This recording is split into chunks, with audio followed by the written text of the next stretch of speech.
நாங்கள் அனைவரும் எழுந்திருப்போம். ஆண்டுடைய பாதத்திலே எங்களுடைய இந்த நாளை அர்ப்பணிப்போம். ஆண்டுடைய வார்த்தை எங்களுடைய இதயங்களில் பேசணும். ஆண்டவருக்கு ஒப்புக் கொடுப்போம். நான் ஜெபம் பண்ணுறேன். எங்களை அதிகமாக நேசிக்கிற அன்பு பரலோக பிதாவே, இந்த நாளுக்காக நன்றி, இந்த நேரத்துக்காக நன்றி தெரிவிக்கிற தகப்பனே.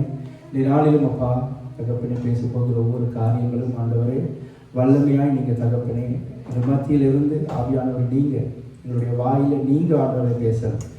என்னென்ன மறைப்பொருள்கள் ரகசியங்கள் இருக்கிறதோ எல்லாவற்றையும் எங்களுக்கு ஆண்டவர் இந்த நேரத்தில் வெளிப்படுத்த போகிறதுக்காக நன்றி ஆண்டவரே. கேட்க போகிற ஒவ்வொருடைய காதுகளும் ஆண்டவரே தகப்பனே திறக்கப்பட்டு அது காதுகளோடாக ஆண்டவர் அவர்களுடைய ஜீவனை அடையலாம். தகப்பனே ஆவி ஆத்மா சர்வத்தினுடைய கருத்தில் ஒப்புக் கொடுக்கிறேன். கேட்கிறவர்கள் வாழ்நாட்களிலே அப்பா இந்த வார்த்தையினூடாக பலனடைய உதவி செய்யுங்க. அதே போல் ஆண்டவரை ஊடகத்தினூடாக கேட்கிறவர்களே ஒப்புக் கொடுக்கிறேன். இயேசு கிறிஸ்துவின் நாமத்தில் பிதாவே, ஆமென். நாங்கள் வேகமாக கரங்களை தட்டிக்கொண்டு அமர்ந்து கொள்வோம். பார்த்து கை வலிச்சு. சரி, இந்த நாளிலே ஒரு தமிழில் மாத்திரம் நாங்கள் பிரசங்கம் பண்ண போகிறோம். இந்த நாளிலே யூடியூப்பில் பார்க்குறவங்களுக்கு, சிங்களத்தில் எதிர்பார்த்து கொண்டு இருக்கிறவங்களுக்கு இது வேறொரு நாளில் செய்யப்படும். ಯೂಟ್ಯೂಬಿಗೆ ಬಲನ ಅವಶ್ಯಕ మీకు వినంత అవసరం అంకరన్నా అది அப்படி දෙමළෙන් විතරයි දේශනාව කරන්නේ. ஓகே சரி. என்னாகவும் 22, 23, 24 உண்மையில் எத்தனை பேர் வாசிட்டு வந்தீங்க? என்னாகவும் 22, 23, 24 எத்தனை பேர் வாசிட்டு வந்தீங்க? என்ன இருக்குது சொல்லுங்க பார்ப்போம். என்ன இருக்குது? என்னாகவும் 22, 23, 24 சொல்லலாம். நீங்கள் சிங்களத்தில் சொல்லலாம், பிரச்சனை இல்லை. தமிழில் சொல்லலாம். சொல்லுங்க.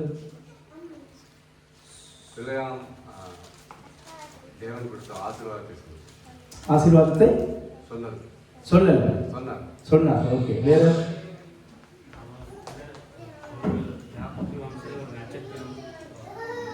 அந்த அளவுக்கு கெட்டிக்கிறாங்க நீங்க. Very good, very good. குமார கை தட்டுவோம். வா, பிரகாசம் உள்ள மனக்கண்களை ஆண்டவர் கொடுத்திருக்கிறார்கள். குமார் கிட்ட கேள்வி என்ன சொன்னீங்க? மறக்க சொல்லுங்க. நீங்க பார்த்து சொல்றீங்களா இல்லாட்டி? ஓகே, வேற என்னாகும் 22ல என்ன? என்னாகும் 22ல யாருமே பார்க்காத நான் எத்தனையோ பிரசங்கங்கள் கேட்டிருக்கேன். சரியா?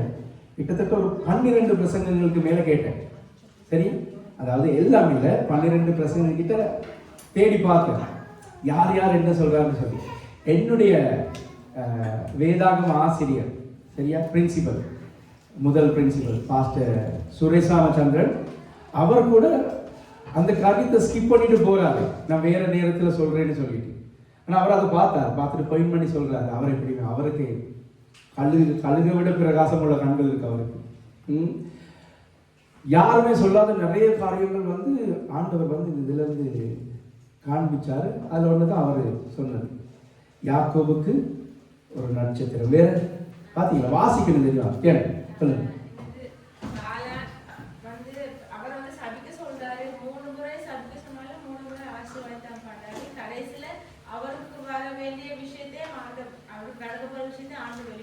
அவருக்கு நடக்க போறது, பாலாக்கு நடக்க போறதையும் வெளிப்படுத்துறாரு. ஓகே, வேற குரூப்ல போடுற நேரம் கொஞ்சம் டைம் எடுத்து வாசிங்க. இல்லாட்டி ரெக்கார்டிங்க போட விட்டுட்டு கேளுங்க என்ன நடக்குதுன்னு சொல்லி, என்ன ஆண்டவர் சொல்றாருன்னு சொல்லி. தெரியுமா? வெளிப்படுத்துற விசேஷத்துல ஒரு வார்த்தை இருக்கு தெரியுமா? இந்த வார்த்தைகளை கேட்கிறவனும் வாசிக்கிறவனும் ஆசீர்வதிக்கப்படும். இதுல இருந்து நல்லா கேட்டுக்கொள்ளுங்க. இவ்வளவுக்கு ஓடியும் வேலை இல்லை, அந்த ஓட்டத்துக்கு ஒரு முடிவு இருக்குது.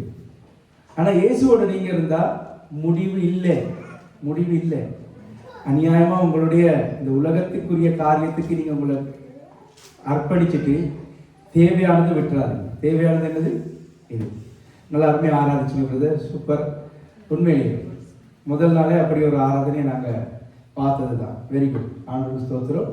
சரி, 22ல் எத்தனையோ காரியங்கள் இருக்கு. 22, 23, 24 சரியா? ஆனால் நான் போன கிழமை உங்களுக்கு ஒரு சில காரியங்கள் சொன்னேன். அதோட மிக்ஸ் பண்ணி முதல் 6 வசனங்கள்ல மட்டும் நாங்கள் பார்ப்போம். பார்த்துட்டு நான் உங்களுக்கு போன கிழமை எங்க தொடங்கினேன்? பிழையாம் அவரோடு புறப்பட்டு அப்படிங்கிற அந்த வசனத்தோடு முடிச்சுருவேன். சரியா? நாங்கள் நிறைய நேரம் பார்க்கலாம், டைம் இருந்தால் நிறைய பார்ப்போம். சரியா? நல்ல காதுகளை விரிச்சு கேட்டுக்கொள்ளுங்க. ஊடகத்தினூடாக பார்க்குறவங்களுக்கு சொல்கிறேன், காதுகளை நல்லா ஆழமாக கூர்மையாக செவி கொடுங்க. ஓகே, ஒவ்வொரு வசனம் இருக்குது தானே, இதில் ஒவ்வொரு வசனத்தையும் நான் உங்களுக்கு காட்டினா நீங்கள் பயந்துருவீங்க. சரி, இப்போ இந்த நான் உங்களுக்கு ஸ்க்ரீனில் ஒரு படம் போட்டிருக்கேன், விளங்குதா? இந்த பெத்தோர்னு சொல்லி ஒரு இடம் இருக்குது தானே, இந்த மேலே விளங்குதா? பெத்தோர்னு சொல்லி PETHOR. இதில் தான் அந்த பாலாங்கிற தீர்க்கதரிசி இருந்த இடம். அதில் சொல்லப்பட்டிருக்குதா யூப்ரட்டிஸ் ரிவர்னு சொல்லி போட்டுக்கிட்டாங்க. யூப்ரட்டிஸ் ரிவருங்கிறது வந்து ஐஃப்ராத் நதியை குறிக்கும். வேதாகமத்தில் வேத ஆராய்ச்சியாளர்களின் படி, அப்படி பைபிள் காலேஜில் படிக்கிறவங்களுக்கு தெரியும், சும்மா மொட்டையா நதின்னு சொல்லி சொன்னா அது ஐஃப்ராத் நதியை குறிக்கும். சரியா? மற்ற நதிகளுக்கு பேர் இருக்குது, யோர்தான் நதி, கீஷோன் நதி, இந்த மாதிரி நதிகளுக்கு வேற பெயர்கள் இருக்குது தானே. சரியா? அப்ப வனாந்திரம்னு வந்துச்சுன்னா அது என்ன வனாந்திரம்? சீனாய் வனாந்திரம். பாரான் வனாந்திரத்துக்கு பாரான் வனாந்திரம்னு சொல்லப்பட்டிருக்கு. வனாந்திரங்களுக்கு பெயர்கள் சொல்லப்பட்டிருக்கு, சீன் வனாந்திரம்னு சொல்லப்பட்டிருக்கு. சரியா? சும்மா மொட்டையா வனாந்திரம்னு சொன்னா நீங்க தெரிஞ்சுக்கொள்ளணும், இயேசுவானவர் வனாந்திரத்துக்கு கொண்டு போகப்பட்டார்னா இந்த வனாந்திரத்துக்கு சீனாய் வனாந்திரம். இயேசுவானவர் நதி அருகே இருந்தார்னு சொன்னா இந்த நதி அருகே ஐஃப்ராத் நதி. அப்படி ஒரு வார்த்தை இல்லை, இருக்குமே. ஆனால் வேதத்தில் எங்கெல்லாம் நதி அருகேன்னு சொல்லப்பட்டிருக்குதோ அப்ப என்ன அர்த்தம்? யோர்தான் நதி இல்லை, அது வேறு சில நதிகள் அல்ல. என்ன நதி? ஐஃப்ராத் நதி. சரியா? சும்மா சமுத்திரம் அப்படி கடல்னு சொல்லப்பட்டா அது மத்திய தரைக்கடலை குறிக்கும். இது நல்லா தெரிஞ்சுக்கொள்ளணும். அப்ப இந்த சம்பவம் எங்க நடக்குது? அந்த பெத்தோருங்கிற இடத்துல இருக்கு தானே, யூப்ரட்டிஸ் ரிவர்னு சொல்லி அந்த இடத்துல தான் அவர் இருக்கிறார். மாப்பிள்ளை யாரு? பாலாங்கிற அப்படி கிளையாங்கிற தீர்க்கதரிசி. அப்ப இவருக்கு சொல்லப்பட்டிருக்க வார்த்தை என்னது? பேயோரின் குமாரன். நிறைய பேர் இதுல பிளவிடுறாங்க. சரியா? பேயோர்ங்கிறது அவருடைய தகப்பனுடைய பெயர் அல்ல, அவர் இருக்கிற அந்த ஊரினுடைய பெயர், பேயோரின் குமாரன். சரியா? அதனால அதை ஞாபகம் வச்சுக்கொள்ளுங்க. இப்ப நம்ம ஒவ்வொரு வசனமும் முதல் 6 வசனத்தை வாசிக்க போறோம். அந்த முதல் 6 வசனத்துல முதலாவது வசனத்தை வாசிப்போம். 22:1 வாசிப்போம். அவசரம் இல்லாம ஆறுதலா ஒவ்வொரு வசனத்தையும் நான் உங்களுக்கு என்ன சொல்றது, உங்களுடைய கண்கள் 7 மட்டும் திறக்க பார்க்கிறேன். சரி? ஓகே. 22 முதலாவது வசனம். பின்பு. பின்புனா என்னது? அப்ப முன்பு ஏதோ ஒன்று நடந்திருக்கணும். அப்ப முன்புக்கு எங்க போகணும்? ஐயோ, ஏற்கனவே 22 அதிகாரத்தை வாசிக்க சொல்லிட்டு இன்னும் 22 அதிகாரம். ஓகே. பின்புங்கிற நேரத்துல முன்பு என்னமோ நடந்திருக்கு. முன்பு என்ன நடந்துச்சு அதுதான் நான் போன கிழமை உங்களுக்கு சொல்லி கொடுத்தபடி, தேவன் இஸ்ரவேல் ஜனங்களை எகிப்திலிருந்து எங்க கொண்டு வரணும். இப்ப இது எகிப்தா இருந்தா இங்க இருந்து எங்க கொண்டு வரணும்? கானானுக்கு கொண்டு வரணும். அது எப்படி வாரது? இப்படி டைரக்டா வாரது இல்லை, ஆண்டவர் கீழாப்புல இப்படி கொண்டு போறார். சரியா? டைரக்டா வரலாம், ஆனா ஏன் ஆண்டவர் கூட்டிட்டு போகல? யாருக்கு தெரியும்? சொல்லி கொடுத்துருக்கு. இதெல்லாம் வந்து எகிப்து இங்க இருக்குன்னு வைங்களேன், கானான் இங்க இருக்கு, டைரக்டா போகலாம் தானே. ஏன் ஆண்டவர் இங்க இருந்து கொண்டு போறாரு? சரி, ஓகே. மோசே வந்து செங்கடலை பிரிச்சுக்கிட்டு எகிப்துக்கு போனாரு இல்ல தானே? மோசே சாதாரணமா போனான் தானே? போனாரு தானே? மன்னிச்சு கொள்ளுங்க, அப்படி போட்டு பேசுறதுக்கு மன்னிச்சு கொள்ளுங்க தானே. மோசே இந்த இடத்துல சரி செங்கடலை பிரித்து கொண்டு எகிப்துக்கு போனான்னு இருக்குதா? ஆனா எகிப்துல இருந்து வார நேரம் மட்டும் ஏன்டா செங்கடலை பிரிக்கணும் தானே? அது சொல்லப்பட்டிருக்குது. ஏன்னா பெலிஸ்தியர்களை பார்த்து இவர்கள் பயப்படக்கூடாது. ஏன்னா இவர்களுக்கு யுத்தம் செய்கிற பழக்கம் இல்லை. இவர்கள் எங்க இருந்து வராங்க? இவங்க என்ன இந்த பெரிய ஒரு ஐஸ்வர்யவான தேசத்துல இருந்து வரல. இவங்களே வர்றது சாப்பிடுறதுக்கு கூட ரொம்ப கஷ்டப்பட்ட இடத்துல இருந்து வர்றது. எங்க இருந்து? அடிமைத்தனத்துல இருந்து வராங்க. சரியா? ஞாபகம் வச்சுக்கொள்ளுங்க. அப்ப அப்படிப்பட்ட ஒரு சூழ்நிலை தான் ஆண்டவர் அப்படி கொண்டு வராரு. இப்படி கீழாப்புல வந்து மேல நீங்க அதை பார்க்கலாம். எங்க பார்க்கலாம்? உங்களுக்கு தெரியுமா, பைபிள்ல இன்னைக்கு காலையில தான் எனக்கு இது நான் யோசிக்கவே இல்லை. நீங்க நானே யோசிக்கலாட்டி நீங்க எப்படியுமே யோசிக்க மாட்டீங்க தானே? பைபிளே வாசிக்காது நாங்க எப்படி யோசிக்கிறது? எங்களுக்கு எக்ஸாம்பிள் கொடுத்தாரு பாஸ்டர், இஸ்ரவேலின் வரைபடத்தை, அந்த வனாந்திர பிரயாணத்தை கொஞ்சம் வரைங்கன்னு சொல்லி அது எங்களுக்கு கற்றுக் கொடுத்தாரு. உபாகம புத்தகம் படிச்சு கொடுத்துருங்க. ஆனா இன்னைக்கு காலையில எனக்கு ஞாபகம் வச்சு, பாஸ்டர் சாரி நீங்க இது கேட்டீங்கன்னா, அழகா அந்த பிரயாண படம் வந்து பைபிள்ல பின்னுக்கு வரைஞ்சிருக்கு. எக்ஸாம் எழுதுறதுக்கு முதல்ல இதை பார்த்துருந்தேனா அழகா எழுதியிருப்பனே தானே. எனக்கு அதை கவனிக்கவே அவ்வளவு தூரத்துக்கு யோசிக்கல. பின்னுக்கு அழகா போட்டிருக்குது அந்த வனாந்தர பிரயாணம். எத்தனை பேர் பார்த்துருக்கீங்க? இருக்குதா பைபிள்? பைபிள் பின்னுக்கு பாருங்க இருக்குது வனாந்தர பிரயாணம். ஐயோ இன்னைக்கு காலத்துல அதான் இதை பார்த்துருக்கிறோம் நாங்க, ஞாபகம் இல்லை. அதுதான் நடந்துச்சு. சரி, அப்ப முன்பு என்ன நடந்துச்சு? புதிய ஏற்பாடா? பின்புங்கிற நேரம் முன்பு ஏதோ ஒன்று நடந்திருக்குது. முன்பு என்ன நடந்துச்சுன்னு சொல்றது நம்மளுக்கு போன கிழமை சொன்ன எப்படி இஸ்ரவேல் ஜனங்களை எகிப்திலிருந்து கொண்டு வர நேரம் ஆண்டவர் யாரையும் அழிக்க சொல்லலை. ஒவ்வொரு தேசங்களோடாக போகணும். ஆனா அவங்களுடைய நோக்கம் எங்க இருக்கணும்? போறது கானான் தேசத்துக்கு. இங்க எனக்கு செவி கொடுக்கல, நல்லா என்னைய கவனிங்க, நல்லா கவனிங்க, சரியா? எங்க போகணும்? கானானுக்கு போகணும். இடையில யார் சரி யுத்தத்துக்கு வந்தா ஆண்டவர் விட்டு வைக்கல. அப்ப நான் போன கிழமை இதை சொன்னேன். நீங்க போயிட்டு நல்லா பார்த்துட்டு பிரசங்கத்தை கேட்டிருந்தீங்கன்னா என்ன கேட்பீங்க, நீங்க எப்படி இப்படி சொல்லலாம்? எத்தனை பேரை ஆண்டவர் அழிச்சார் தானே. யாரையும் ஆண்டவர் அழிக்க சொல்லல. யார் யார் விரோதமா வந்தாங்களோ அவங்களை ஆண்டவர் நிர்மூலமாக்குறார். உதாரணத்துக்கு இப்ப நீங்க 21வது அதிகாரத்துல பாருங்க, இந்த வசனத்தை பாருங்க. வேவுக்காரர் காண்பித்த வாசிங்க இந்த 1வது வசனத்தை. வேவுக்காரர் காண்பித்த வழியாக இஸ்ரவேலர் வருகிறார்கள் என்று தெற்கே வாசம் பண்ணுகிற கானானியனாகிய, இப்ப தெற்கே வாசம் பண்ணுகிற கானானியனாகிய இப்ப இந்த ஆராத் ராஜா வந்து யாரோட யுத்தம் செய்யறான்? இஸ்ரவேல் ஜனங்களோட யுத்தம் செய்யறான். நல்லா கேட்டுக்கொள்ளுங்க. இவங்களுடைய பயணம் எங்க? எகிப்திலிருந்து கானானுக்கு. உதாரணத்துக்கு நாங்க இந்த பூமியில இருந்து பரலோகம் போற மாதிரி, சரியா? இவங்களை கானான் தேசத்துக்கு போக விடக்கூடாது. அதுதான் யாருடைய நோக்கம்? பிசாசுடைய. ஆண்டவருடைய நோக்கமா? ஆண்டவருடைய நோக்கம் கொண்டு போய் சேர்க்கிறது. பிசாசுடைய நோக்கம். அப்ப இவங்களுக்கு விரோதமா யுத்தத்துக்கு வர எல்லாரையும் யார் உசுப்பி விடுறது? இப்ப உங்களை சபைக்கு போகாத படிக்கு, ஆண்டவருடைய வார்த்தையை கேட்காத படிக்கு, நீங்க பரலோகத்துக்கு எடுத்துக்கொள்ளாத படிக்க உங்களை வஞ்சிக்கிறது யாரு? பிசாசு. அவர்தான், வேற யாருமே இல்லை. ஞாபகம் வச்சுக்கொள்ளுங்க. அப்ப இப்ப இவர் யாரு? கானான் தேசத்தில் இருக்கிற ஆராத் ராஜா. இன்னொரு வசனத்தை பார்ப்போம். அதே 21வது அதிகாரத்துல 21:2 வாசிங்க. அப்பொழுது இஸ்ரவேலர் எமோரியரின் ராஜாவாகிய சீகோனிடத்தில், இந்த எமோரியன் ராஜாவாங்கிறது வந்து பெரிய ஒரு ராஜா. சீகோன் நீங்க சாதாரண வாசிச்சீங்க. எமோரியரின் ராஜாவாகிய சீகோனின் அப்படி வாசிக்கணும். அப்பதான் அந்த சீகோன்கிறது. ஏன்னா உபாகமத்துல இத மோசே மறக்க ரிப்பீட் பண்ணுவார் அவங்களுக்கு, தெரியுமா? சீகோன் யோசுவா புத்தகத்திலேயும் வருவான். இவனுங்க 2 பேரும் காட்டுறேன். ஓகே. சீகோன் இடத்தில் அதிபதிகளை அனுப்பி, ஸ்தானாதிபதிகளை அனுப்பி உமது தேசத்தின் வழியாய் கடந்து போகும்படி ஐயா உத்தரவு கொடுக்கணும். ஐயா உங்களோட தேசத்தால கடந்து மட்டும்தான் போவோம். உங்களை தண்ணீருக்கு உங்களோட இருக்கிறதுக்கு ஒண்ணுமே செய்ய. வாசிங்க இந்த வசனத்தை அப்படியே வாசிங்க. உமது தேசத்தின் வழியாய் கடந்து போகும்படி உத்தரவுப்படுத்த வேண்டும். நாங்கள் வயல்களிலும் திராட்சை தோட்டங்களிலும் போகாமலும் தண்ணீரை உங்களோட தண்ணியை கூட குடிக்க மாட்டோம் சாமி. எல்லையை கடந்து போக மட்டும் ராஜபாதையிலே நடந்து போவோம். உத்தரவு மட்டும் கொடுங்க சாமின்னு சொல்லி போயிட்டு கேட்கிறாங்க. யாருக்கிட்ட? சிம்ரான் கிட்ட, சீகோன் கிட்ட போயிட்டு கேட்கிறாங்க. இவன் என்ன செஞ்சான்? அப்படியா, எங்கட தேசத்துக்கு கலைய போவோம் சரின்னு சொல்லி அடுத்த வசனத்தை பாருங்க. சீகோன் தன் எல்லை வழியாக கடந்து போக இஸ்ரவேலுக்கு உத்தரவு கொடாமல், அதுதான் முக்கியம். தன் ஜனங்கள் எல்லோரையும் கொண்டு இஸ்ரவேலுக்கு விரோதமாக, இப்ப இவங்க அடிமைத்தனத்துல இருந்தார வர இவர் நினைச்சிட்டாரு எப்படி? எங்க தேசத்துக்கு போங்கடி போங்களை அனுப்புறேன்னு சொல்லிட்டு இஸ்ரவேலுக்கு விரோதமாக வனாந்தரத்திலே புறப்பட்டு யாகாசுக்கு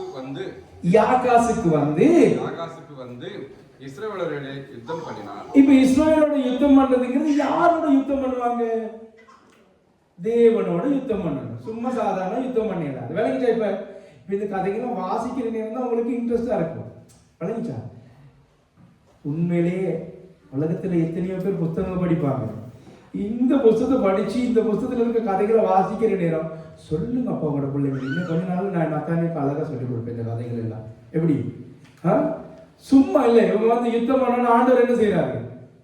ஆண்டவர் யுத்தம் பண்ணி இந்த யார்? இந்த ராஜா எமோரியரின் ராஜாவாகிய சீகோனை ஆண்டவர் கொன்னு போடுறாரு. எத்தனையாவது ராஜா? ரெண்டாவது ராஜா. இப்ப மூணாவது ராஜாவுக்கு வருவோம். ஓகே, அடுத்தது.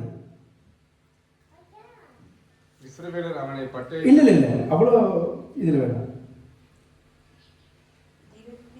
32வது வசனத்தை வாசிங்க. பின்பு மோசே யாசேர் பட்டணத்துக்கு வேவு பார்க்கிறவர்களை அனுப்பினான். அவர்கள் அதை சேர்ந்த கிராமங்களை கட்டிக்கொண்டு அங்கே இருந்த எமோரியரை துரத்து விட்டார்கள். இப்ப இந்த எமோரியர் யாருன்னு தெரிஞ்சனால தான் துரத்துனாங்க. விளங்கிச்சா? இல்லாட்டி துரத்த சொல்லல ஆண்டவர். இவனுக்கு எப்படிப்பட்டவன்னு தெரியும் தானே. இப்ப ஓகே, துரத்திட்டாங்க. அடுத்த வசனம் பாருங்க. துரத்தி விட்டார்கள்னு சொல்லி துரத்திட்டு அதுக்கப்புறம் போறது இல்லை. துரத்தி விட்டார்கள்னு சொல்லி அவங்க கொஞ்சம் இருப்பாங்க. விளங்கிச்சா? அவங்க தங்கி தாவரிச்சு தான் போறது. நாங்க எப்படி அடுத்த மெட்ரோல இறங்குற மாதிரி தான் எங்களுடைய நடவடிக்கை எல்லாம். பின்பு பாசானுக்கு போகிற வழியாய் திரும்பி விட்டார்கள். அப்பொழுது பாசான் ராஜாவாகிய ஓக் என்பவன் தன் சமஸ்த ஜனங்களோடும் அவர்களை எதிர்த்து யுத்தம் பண்ணும்படிக்கு எத்ரேயுக்கு புறப்பட்டு வந்தான். விளங்கிச்சா? அப்ப இந்த ராஜாக்கள் எல்லாம் ஆண்டவர் கொள்றதுக்கு காரணம் என்னது? இஸ்ரவேல் ஜனங்கள் சாவடிக்க காரணம் என்னது? இவர்கள் அவர்களுக்கு விரோதமா வந்தனால. ஆண்டவர் யாரையும் கொல்ல சொல்லல. அவங்க கானான் தேசத்துக்கு போனதுக்கு அப்புறம் தான் தேசத்தை என்ன செய்யணும்? சுத்திகரிக்கணும். அங்க இருக்கிற அந்த ஏன் சுத்திகரிக்கணும்னா அங்க இருக்கிற அந்த வழிபாடுகள், அந்த முறைமைகள், அந்த கலாச்சாரங்கள் இவங்களுக்கு ஒத்து வரக்கூடாது.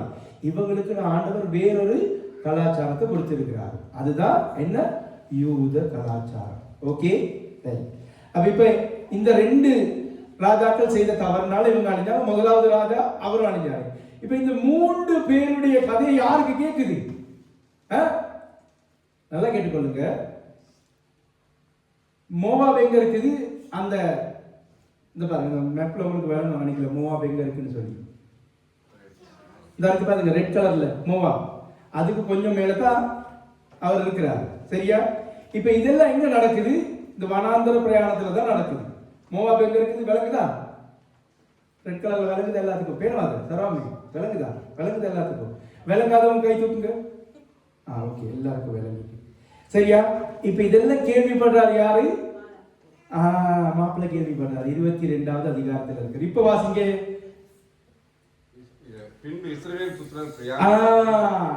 இப்ப விளங்கிச்சா? இந்த கதையெல்லாம் யாருக்கு கேள்விப்படுது? மோவாபின் ராஜாவாகிய பாலாக். இப்ப மோவாப்ங்கிறது சாதாரண இது இல்ல. இப்ப யுனைடெட் கிங்டம்னு சொல்லி சொல்லுவாங்க தெரியுமா? அதாவது ராஜ்யங்கள் ஒன்று சேர்ந்தது. யூரோப்பியன் நேஷன், யூரோப்பியன் யூனியன்ங்கிற நேரம் எத்தனையோ நாடுகள் அதுக்கு இன்க்ளூட் ஆகிருக்குது. சொல்லுங்க பாப்பா, என்னென்ன நாடுகள்னு சொல்லி எல்லாம் தலையை ஆட்டுறது தெரிஞ்ச மாதிரி. சரி, சொல்லுங்க என்னென்ன நாடுகள்? German, France, Sri Lanka, Saudi Arabia. உதாரணத்துக்கு ஜெர்மன், பிரான்ஸ், நாங்க இருக்கிற இந்த தெரிஞ்ச நாடுகள், அண்மித்த நாடுகள். German, France, Swiss, Italy.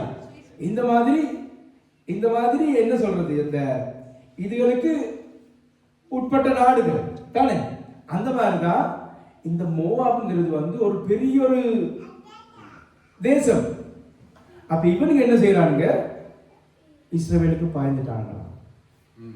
இல்ல இந்த இடத்துல தெரிஞ்சுக்கொள்ளணும். இதை வாசிக்கிற நேரம் பிசாசினுடைய தந்திரங்கள் எவ்வளவு உக்கிரமா இருக்குன்னு சொல்லி.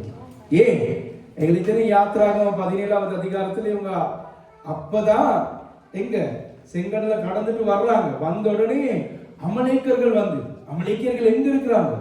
அவங்க இருக்கிற அந்த சவுல் இருந்தா அந்த இடத்துல இருந்து வராங்க. இவங்களோட வனாந்தரத்தை தேடி வந்து அவங்களோட சண்டை பிடிக்கணும்னு சொல்லி.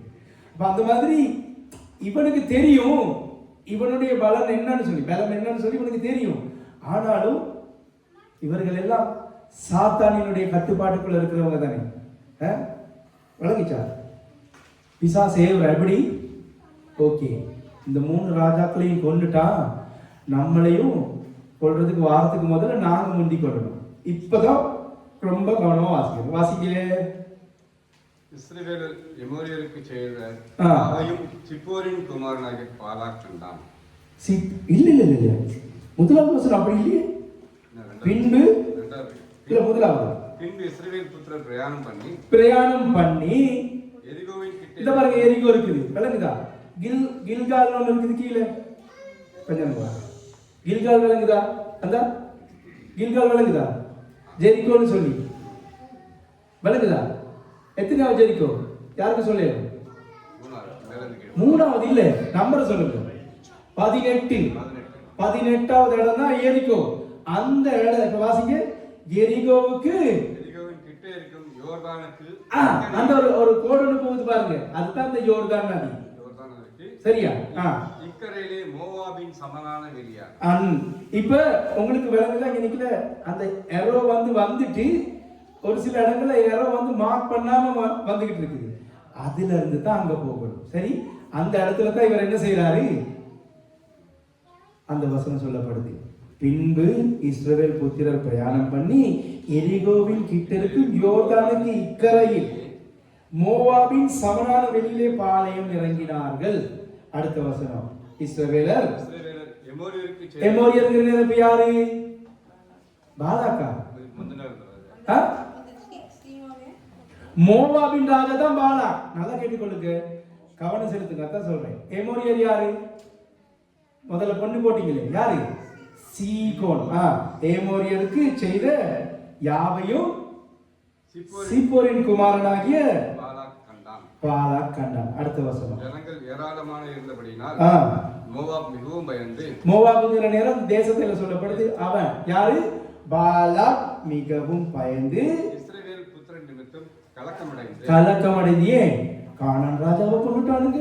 பாசான்ல இருக்கிற ஓக்க கொண்டுட்டானுங்க. இங்கிட்டு சீகோன்ல இருக்கிற எமோரியல்ல இருக்கிற சீகோனை கொண்டுட்டானுங்க. எல்லாம் பெரிய பெரிய தலைகளை போட்டு தள்ளிட்டானுங்க. யாரா இவனுங்க என்னையும் போட்டுருவான்னு சொல்லி பயந்து இவர் என்ன தீர்மானிக்கிறார்? 4வது வசனம். இந்த வசனத்தில் இருக்கிற ஆழத்தை உங்களுக்கு சொல்லி தர போறோம். சரியா? மீதியானின் மூப்பரை நோக்கி, மாடுகளின் புல்லை மேய்கிறது போல இப்பொழுது இந்த கூட்டம் நம்மை சுற்றியிருக்கிற யாவையும் மேய்ந்து போடும் என்றான். அக்காலத்திலே சிப்போரின் குமாரனாகிய பாலாக் மோவாபியருக்கு ராஜாவே இருந்தான். உட்காருங்க. இப்ப இந்த வசனத்தை வாசிக்கிற உங்களுக்கு என்ன விளங்கும்? வாசிக்க பார்ப்போம். நீங்க எல்லாரும் சேர்ந்து வாசிப்போம். சரியா? எல்லாரும் சேர்ந்து வாசிப்போம். 1 2 3. மீதியானின் மூப்பரை நோக்கி, மாடு வெளியில் புல்லை மேய்கிறது போல இப்பொழுது இந்த கூட்டம் நம்மை சுற்றி இருக்கிற யாவையும் மேய்த்து போடும் என்றான். அக்காலத்திலே சிப்போரின் குமாரனாகிய பாலாக் மோவாபியருக்கு ராஜாவா இருந்தான். ஏதாவது உங்களுக்கு விளங்கிச்சு? எனக்கும் தான் விளங்கல. மோவாபியருக்கு தான் ராஜா பாலாக். இப்ப நான் இல்லைன்னு சொல்லலே, ஏதோ ஒன்று சொல்ல வந்துட்டீங்க. சொல்லு எடுத்து இவ்வளவு தூரத்துக்கு வந்து டக்குன்னு மறந்துட்டேன். என்ன? ஓகே, சீப்போரின் குமாரன் அது என்ன? வேற என்ன விளங்குச்சு? இப்படிதான் ஒரு வசனத்துக்குள்ள நிக்கணும். நிறைய நேரம் நின்று யோசிக்கணும். ஆஹா, என்ன நடக்குது? இப்ப இது உடனடியாக காரணம் அல்ல. பின்புங்கிற நேரம் நாங்க நினைக்கிறோம் சென்ட்ராலைக்கு அடுத்ததுக்கு அப்புறம் டக்குன்னு என்னது? பச்சையா இருந்தா சென்ட்ராலைக்கு அப்புறம் எங்கிட்டு அபியத்த கிளாஸ் பக்கமா இருந்தா ஜோயா, இல்லாட்டி மஞ்சளா இருந்தா சோந்திரியம். அப்படி இல்லை. காலம், நிறைய காலம் எடுத்து இவர் என்ன பிளான் பண்றாரு? இப்ப 1வது வசனத்தை வாசிங்க. பின்பு இல்லை, இந்த 4வது 1வது வசனத்தை வாசிங்க.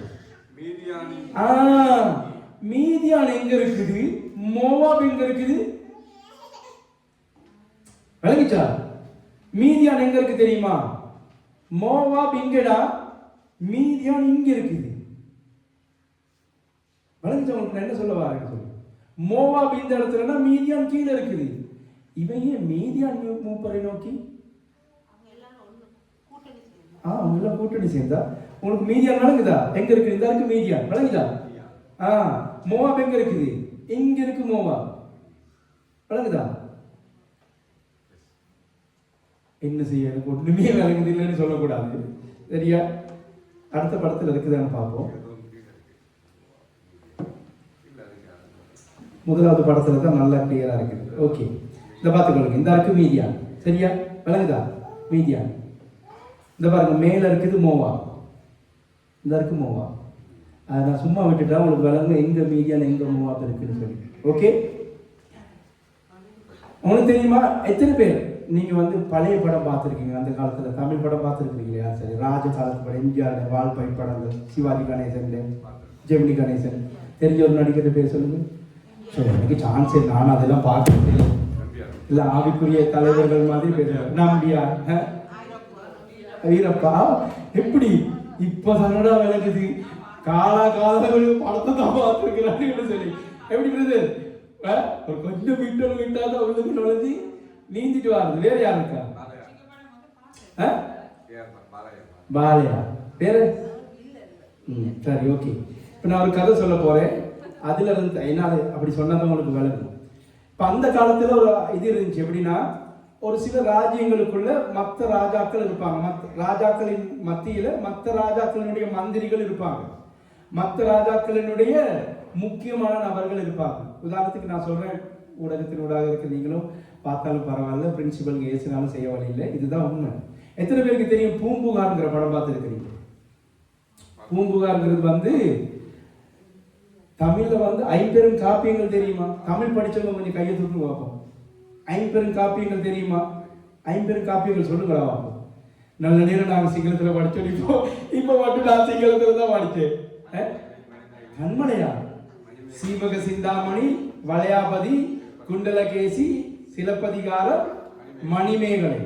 அதுல சிலப்பதிகாரம்னு சொல்லி ஒண்ணு இருக்குது. அதை தான் அந்த பூம்புகார்ங்கிற கதைக்கு எடுத்து எழுதியிருக்கிறாங்க. சரியா? யார் இது இயக்குனர் தெரியுமா? பழைய இந்தியாவில் இருந்த பழைய முதலமைச்சர் கருணாநிதி அவருடைய படம். அந்த காலத்துல பார்க்க இதனுடைய அருமை வேலைகள் நல்லா இருக்குதானே. இப்படி பேசுறீங்கன்னா கண்ணை திறந்துக்கிட்டு கேட்கறது, பைபிளை பத்தி சொன்னா மட்டும் தூங்குறது. அந்த காலத்துல அவங்க ஒரு அரண்மனைக்குள்ள ஒரு சம்பவம் நடக்கும். யாரு? இந்த அந்த பூம்புகாரனுடைய கதையில இருக்க நடிகர், அதெல்லாம் எனக்கு அவ்வளவு ஞாபகம் இல்லை. அப்ப அந்த கண்ணகியினுடைய கதை தான் அது. சரியா?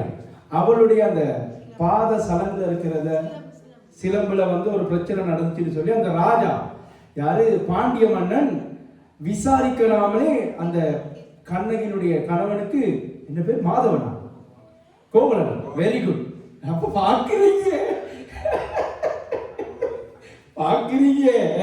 Very good. இல்ல, தெரிஞ்சு வச்சுக்கொள்ளணும். சரியா? கோவலன் என்ன செய்வான்? போயிட்டு அரண்மனையில நிக்கிற நேரம் இவன் திருடிட்டான்னு சொல்லி பாண்டிய மன்னன் என்ன செய்வான்? தீர்ப்பு கொடுத்துருவான். பார்க்க போனா அவன் களவெடுத்தது இல்லை. யாரு? கோவலன் களவெடுக்கல.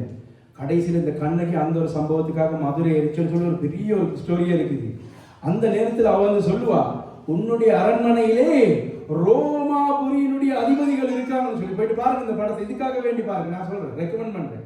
அந்த மாதிரி இந்த மோவாபின் ராஜாவாகிய பாலாக்கினுடைய அரண்மனையில யார் இருக்கா? அப்படி பாலாக் ராஜா கிட்ட யார் இருக்கா? மீதியான் தேசத்து மூப்பர்கள் இருக்கிறாங்க. மீதியான்ல யார் இருந்தா? எத்ரோ இருந்தார். மோசே எங்க சம்பவிக்கிறார்? தன்னுடைய அரண் மோசைக்கு எங்க கிடைக்குது? மீதியான்ல இருக்கிற அந்த எத்ரோ கிட்ட. யோசிங்க, இந்த மீதியானியர்கள் யார்? ஆபிரகாமினுடைய மூன்றாவது மனைவியாகிய கேத்துராளுக்கு பிறந்த பிள்ளைகள். ஆதியாகமம் 25வது அதிகாரத்தை நீங்க வாசிச்சு பாத்தீங்கன்னா அதுல இருக்கும் மீதியானியர்கள் சொல்லி. எங்க இருந்து எங்க வராங்க? ஆபிரகாமினுடைய சந்ததியிலிருந்து ஒருத்தரை கூப்பிட்டு இப்படி ஒரு பெரிய காரியத்தை செய்ய சொல்லி யார் சொல்றா? ஒரு அந்நியன். அவனும் அவங்களுடையவன் தான். யாரு? இந்த மோவாப் யாரு? லோத்தினுடைய குமாரத்தினுடைய குமாரர்கள். விளங்கிச்சா? எப்படி வருதுன்னு பாருங்க. பிசாசு எங்க எல்லாம் போயிட்டு வாரா. நீங்க யோசிக்க, இந்த வசனத்துக்குள்ள நான் எவ்வளவு நேரம் யோசிச்சிருப்பேன். இந்த ஒரு வசனத்தை மட்டும். மீதியானின் மூப்பர்களை கூப்பிடணும். அவ்வளோத்து அவங்களுக்குள்ள ஒரு ஐக்கியம் இருந்திருக்கு. தேடி பார்க்கலாம், யார கூப்பிட்டு இந்த ஜனத்தை சபிக்கலாம், இந்த ஜனத்துக்கு விரோதமா யார கூப்பிட்டு நான் இந்த காரியத்தை செய்யலாம்னு சொல்லி பாலாக் ராஜா யோசிக்கிறான். நல்லது, நான் தமிழ்ல மட்டும் நீங்க பேசுறது தானே.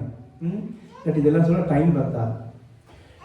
யோசிச்சு இப்ப இதெல்லாம் டக்குன்னு உடனடியா நடக்கிற காரியம் இல்லை. பிசாசு இருக்கு தானே.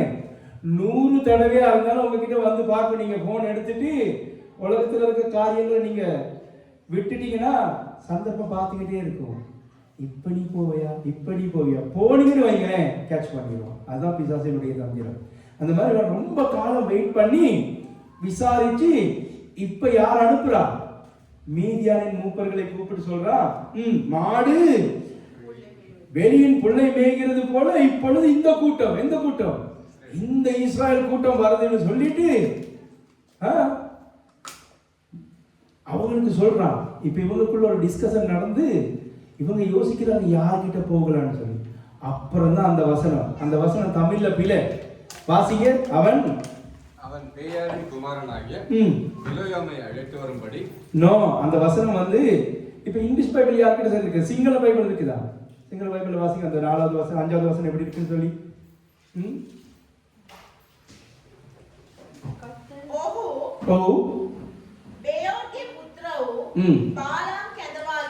இப்ப அது எங்களுக்கு எப்படி தெரியுமா? அந்த 2 வசனத்துக்கு இடையில நிறைய காலம் இருக்குது. எங்களுக்கு அந்த வசனங்களை வாசிக்கிற நேரம் மோவாபியருக்கு ராஜாவாய் இருந்தான். அவன் பேயரின் குமாரனாகிய பிலேயாமை அழைப்பி. இங்கிலீஷ் பைபிள் ஒன்று இருந்தா அந்த இங்கிலீஷ் பைபிள்ல எப்படி போட்டிருக்கும் வாசிங்க. நம்பர்ஸ் 22 verse 5 வாசிங்க. Sent messengers to summon Balaam son of Beor. சென்ட்னு தான் இருக்குது. ஆனா உண்மையான எபிரேய பைபிள்ல நான் பயப்படாம சொல்றேன், காலையில நான் எல்லாத்தையும் பார்த்துட்டு தான் வந்து சொல்றேன். எப்படின்னா பின்பு, அதுக்கு முன்பு எப்படி வரணும்? பின்பு, அப்படி இல்லாட்டி அதன் பிறகு. இங்கிலீஷ்ல தான் போட்டிருக்கும். ஒரு சில பைபிள்ல தென்னு போட்டிருக்குது, ஒரு சில இடங்கள்ல தேர்ஃபோர்னு போட்டிருக்குது. ஆனா எபிரேய மொழியில அப்படிதான் இருக்குது. தென் எவ்வளவு காலத்துக்கு பிறகுன்னு சொல்லி தெரியாது. சரியா? அவன் ராஜாவா இருந்தான். யாருக்கு? மீதியானாகிய எல்லாத்துக்கும் கூப்பிட்டு சொல்லிட்டு அவன் சொல்ல அவன் ராஜாவா இருந்தா மீதியானவர்களுடைய என்ன நடக்குது? உரையாடல் நடக்குது இந்த ஜனங்களை குறிச்சு. அப்புறம் பின்பு அவன் இப்ப விசாரிக்கிறான் இந்த ஜனங்களை எப்படி நாங்க பண்ணலாம்னு சொல்லி விசாரிக்கிற நேரம் இந்த மீதியானியர் தான் வந்து இந்த ஐடியாவை கொடுக்கிறது யாருக்கு? இந்த பாலாக் ராஜாக்கு. விளங்கிச்சா? அவன் பேயோரின் குமாரனாகிய பிலேயாமை அழைத்து வரும்படி. இப்ப பாலாக்குக்கு இது தெரிஞ்சிருந்திருந்தா அவன் சொல்லியிருப்பான் நீங்க போங்கன்னு சொல்லி. இந்த இடத்துல மீதியாங்கிற ஒரு ஸ்டோரி வாரனால, மீதியாங்கிற ஒரு சந்ததி வாரனால, ஒரு நபர் வாரனால எங்களுக்கு தெரிஞ்சு கொள்ள முடியும். மீதியானியர் மூலமா தான் இவன் இந்த காரியங்களை தெரிஞ்சு கொள்றான்னு சொல்லி. ஓகே, வாசிங்க. அவன் பேயாரின் குமாரனாகிய பிலேயாமை அழைத்து வரும்படி தன் சந்ததியாருடைய தேசத்தில் நதியருகே பெத்தூருக்கு ஸ்தானாதிபதிகளை அனுப்பி. இப்ப சந்ததியாருடைய இவன் இருக்கிற சந்ததி எங்க இருக்குது? அங்கதான். அப்ப அவனுக்கு இன்ஃபர்மேஷன் கிடைச்சிட்டு சரி இந்த இடத்துல பெத்தோரில் இருக்கிற அனுப்பி எகிப்திலிருந்து ஒரு ஜனக்கூட்டம் வந்திருக்கிறது. அவர்கள் பூமியின் விசாலத்தை மூடி எனக்கு எதிரே இறங்கி இருக்கிறார்கள். ஓகே, அடுத்த வசனம். அவர்கள் என்னிலும் பலவான்கள். ஆகிலும் நீ ஆசீர்வதிக்கிறவன் ஆசீர்வதிக்கப்பட்டவன், நீ சபிக்கிறவன் சபிக்கப்பட்டவன் என்று அறிவேன். ஆதலால் நீர் வந்து எனக்காக அந்த ஜனத்தை சபிக்க வேண்டும். அப்பொழுது ஒருவேளை நான் அவர்களை முறியடித்து அவர்களை தேசத்திலிருந்து துரத்தி விடலாம் என்று சொல்ல சொன்னான். ஓகே, இப்ப இந்த மீதியானியர்கள் வந்து சொன்ன உடனே அவன் என்ன செய்யறான்? தன்னுடைய அதிபதிகளையும் அப்படி தன்னுடைய மூப்பர்களையும் மீதியான் மூப்பர்களையும் தான் அனுப்புறான். விளங்குச்சா? இப்ப அவனுக்கு இது தெரிஞ்சிருந்தா அவன் தன்னுடைய ஆட்களை மட்டும்தான் அனுப்புவான். விளங்குச்சா? நம்மளுக்கு சொல்ல வருது போய். அடுத்த வசனத்தை வாசிக்க எப்படி இருந்துச்சு? அவர்கள் இல்ல அப்படி ஏதாவது அப்படியே மோவாபின் மூப்பரும் மீதியானின் மூப்பரும். விளங்குச்சா? ஒவ்வொரு வசனத்தையும் நீங்க வாசி. நீங்க எப்படி வாசிருந்தீங்க? பின்பு இஸ்ரவேல் புத்திரர் பிரயாணம் பண்ணி எரிகோவை கிட்டவருக்கு கர்த்தர் அவனோடு பேசினார். இது போன கிழமை அவர் சொல்லுறார். ஓகே, இன்னைக்குல இருந்து நாங்கள் ஸ்டார்ட் பண்ணோம். தேவன் பிலேயாமிடத்தில் வந்து உன்னிடத்தில் தாய் நொன்னுருளாரே